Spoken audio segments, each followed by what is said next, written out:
Hello, America, and welcome to the channel. Mr. G back with you once again on Elite Weather Forecasting. Happy Thursday. I hope you guys are all having a great day out there today and that the weather's not treating you too bad. So let's jump into that weather forecast, and we're going to talk about the tropics as we begin our journey into the weather across America. So we're going to start off with the tropics. And we're going to talk about a couple of areas that we are watching. And we have this region right here where we have this guy traveling across the Atlantic, about to cross to the north of the Lesser Antilles, possibly Puerto Rico. And we're going to be seeing this guy crossing here, and it's going to spread some rain showers over this region. So we have this sort of a tropical wave. This is Invest 94L. So this is going to be our next potential tropical depression or tropical system. And then we have another area that we're going to look at in this region right here next to South America. So we have this region right here where we have a small possibility that something interesting is going to happen here. So we're going to keep an eye on that. But we got this mass here, this area, and all these showers out here. So we have all of these rain showers, so lots of tropical moisture. So we're going to see what happens with this. But if anything happens, it's going to probably be short-lived if it doesn't move northward into the main part of the Gulf of Mexico. But it could develop here and just move right into Central America or the Yucatan Peninsula. So a lot of things can happen with this. So we're going to keep an eye on both of these areas in the tropics that possibly could pose a threat to the U.S. should they develop further. And take a look at the next thing going on here. So we're going to be seeing some areas where we're going to be seeing some frost and freeze potential in the Northeast, in the Eastern Great Lakes, and through parts of the northern end of the Appalachian Mountains, all the way down to Asheville, North Carolina, who are unfortunately still trying to rebuild and recover from Hurricane Helene, from the effects of Hurricane Helene across western North Carolina and western Virginia and eastern Kentucky and Tennessee and West Virginia. We're going to be seeing the potential for some bitterly cold mornings where we can see those overnight low temperatures in the upper 20s. We had some snow showers yesterday, so that was interesting to see a few snow showers in the mountains there above 6,000 feet. But we can see that potential frost in the air in the morning hours all the way up to Maine through the interior portions of Vermont, New Hampshire, upstate New York, Pennsylvania, down through Ohio, over to Michigan, and Indiana is the potential. So some frosty mornings here. So a little bit on the chilly side, especially in the outlying areas, but you don't have to worry about this too much in Detroit, Cleveland, the bigger cities like Philadelphia or Pittsburgh or anything like that. But more so in the country or outlying areas where you have to really be watchful for that exceptional cold weather that could be down in the upper 20s to lower 30s out there. So we can see some frost and freeze advisories in the morning this for the most part this week. But the afternoons can shape up to be quite nice with temperatures in the 60s to 70s.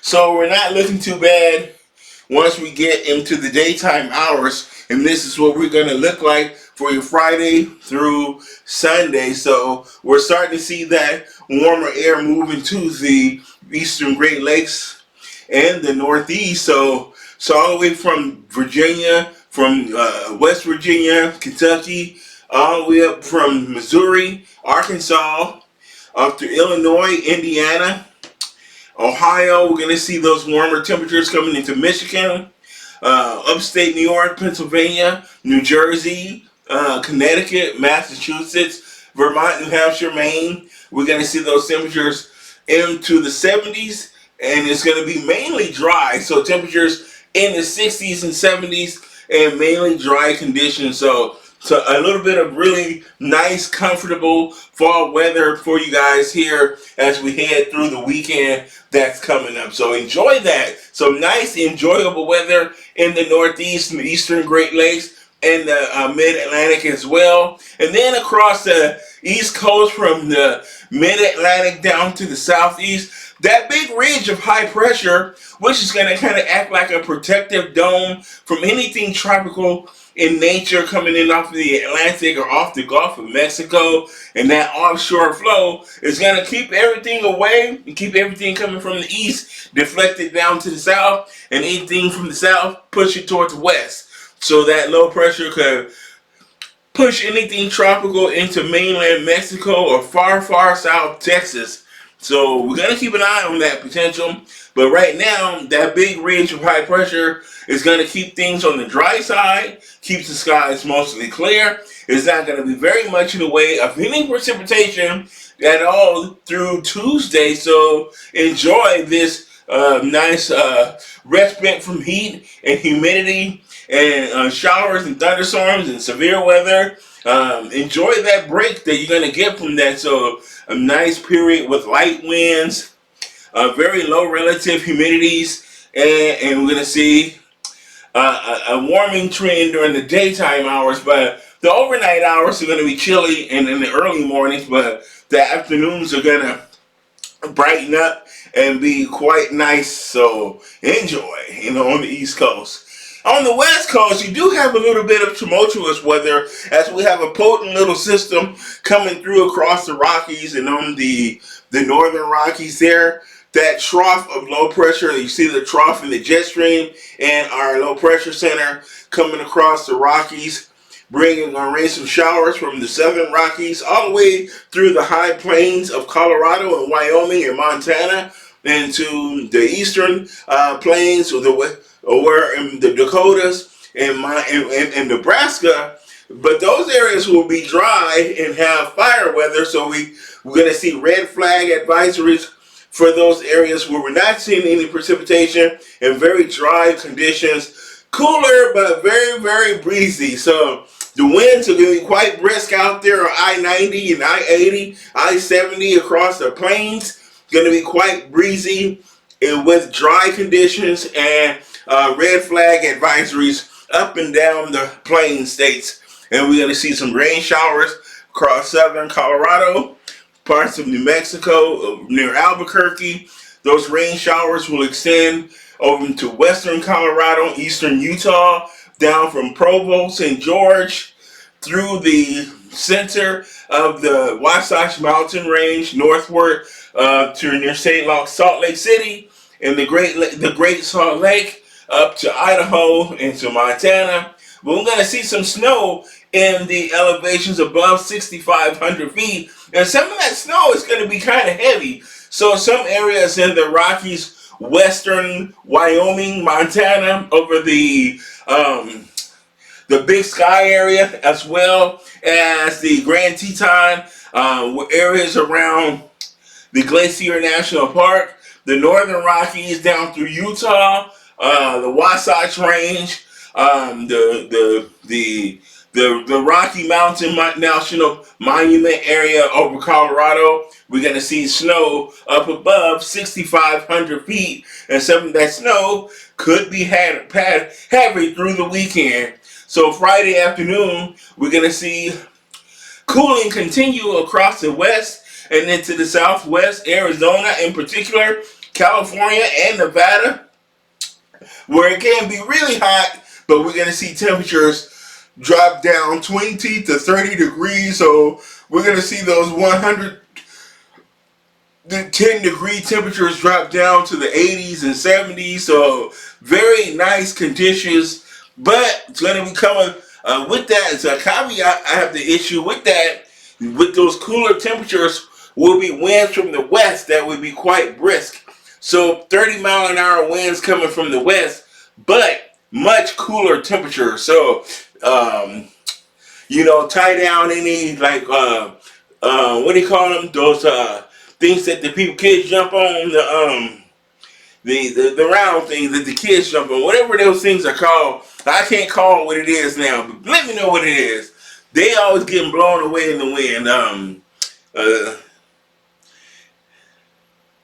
I don't know. I'm stupid right now. I'm feeling I just ate lunch, so I have you know when you eat and your brain shuts off and you're sleepy now. So that's kind of what I'm feeling now. I just ate some sandwiches for lunch and I'm kind of full and sleepy. So tambourine. Is it tambourine or I don't know. I don't know. I would say tangerine, but whatever those things. Trampoline. That's what the hell they are. If you are in the southwestern Utah or Arizona, it's going to be breezy out there. Those winds are going to be gusting around 30 to 40 miles per hour. And tie down any trampolines or anything that could go, any of your kids' toys or anything that could go flying away. So you might want to secure things out in their backyard. Like if you have, like when I used to live in Tucson, I had an arbor and an armada in the backyard. And I used to have things out there like patio furniture and different things around the pool that could blow away. So you might want to secure those things this weekend as we have much cooler weather, but breezy weather. So it's going to be quite breezy out there. But here's that snow we're going to be seeing across the Rockies here, the central Rockies, a lot of snow. Some of this snow is going to be heavy, especially up about 6,500 feet across Colorado, Utah, Idaho, Montana, and Wyoming. So get ready for some wintry precipitation that we are going to be seeing out there this weekend. So Thursday and into your Friday, we're going to see that potential snow out there. So it's going to be steady. So temperatures are going to be steadily falling out there, and we're going to be seeing slippery travel conditions on I-80, I-90, and I-70. And we're also going to be seeing those snow levels mainly above 6,500 feet.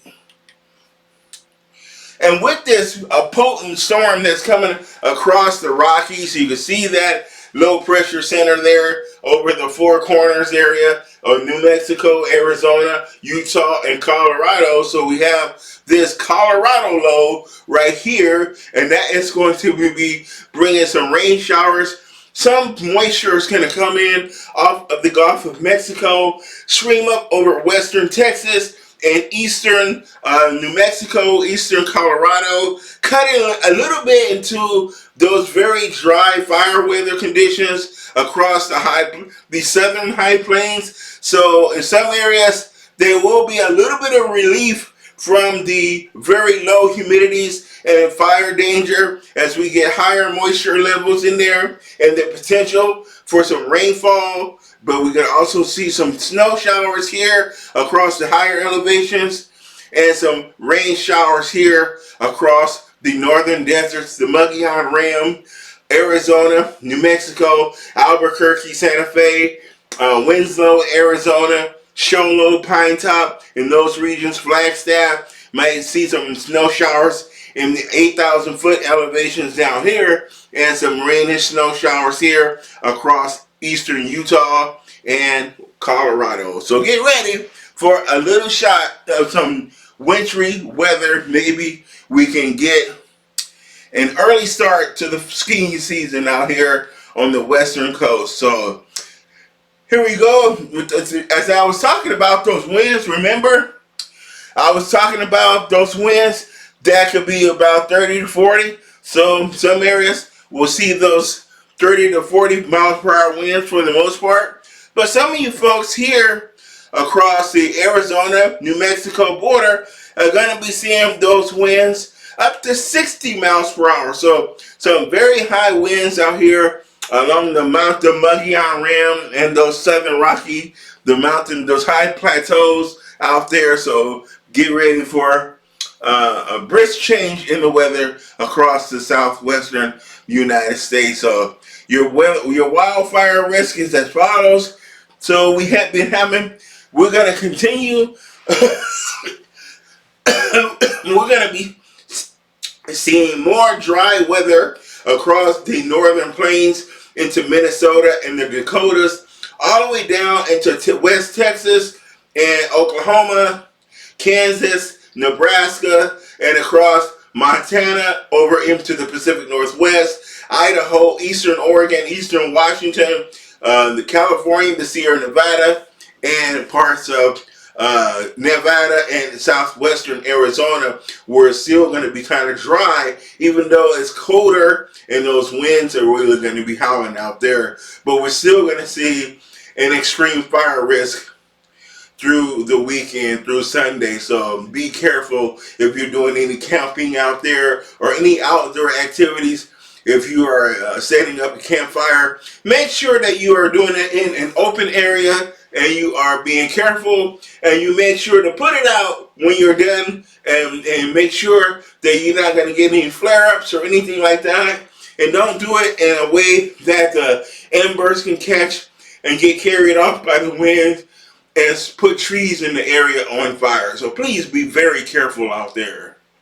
My name is Mr. G. That is your weather forecast for today. Thank you for watching me. And I will be here again tomorrow with another forecast about the midday or so. So I will see you guys all in the next video, and have a great day and a great weekend. Bye-bye.